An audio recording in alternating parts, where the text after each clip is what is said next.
We are very excited to be part of that sustainability leadership program and collaborating with Cambridge University. So the purpose of the program is to provide a broad and deep understanding of sustainability. We all hear about sustainability all the time, but what does that really mean? So the broader understanding that we have, we can really take that information and execute upon it and really get ahead of our customers' needs and demands and position our business properly to execute and ultimately grow in response to all these all these issues that, quite frankly, the plastics industry is facing. The week has been incredibly impactful in terms of raising awareness of the sustainability issue that we have, the impact on the planet, and indeed how that will translate into business concerns. The scientists are projecting that unless we take absolutely immediate action, then there's pretty stark consequences for the planet. And so it's sort of a double whammy, really. There's a business takeaway, which is we need to make sure that the business is appropriate and with both products and meets the needs of the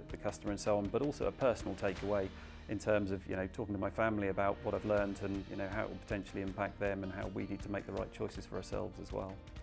We have to take this role to be a more active member and also bring all the different interested parties together, because without collaboration we can't do it by ourselves. And consumers can't do it by themselves, so it's how we connect all the parties.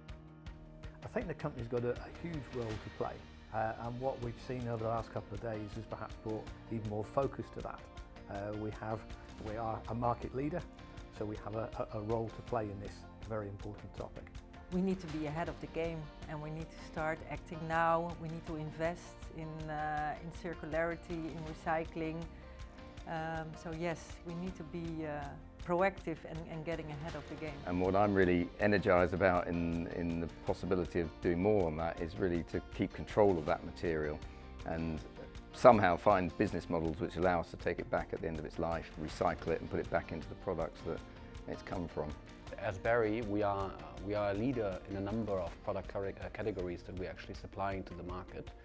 And hence, obviously, we have a role to play in making these solutions as sustainable as possible. And I think with our design and engineering capabilities, we're actually well set to come up with good and attractive ideas. Also thinking about the recyclability, and not only from our company perspective, but also involving all the stakeholders in the way, and think more as solutions as a system, where we are part of the chain, but we need to engage with many others. It shows that the world is changing, and as a result, people are looking for companies to ultimately come with solutions. And we as at Barry want to be part of the solutions, and the solutions is basically innovation, more innovation. But to do that, you will want to start with solid education, and that's why we are here. That's why we have our leaders coming to that course, and what it ensures that sustainability will be at the core, will continue to be at the core of our actions. It's our brand. We're going to be striving to do the right things, and it's exciting, for Barry and for all the people that we serve.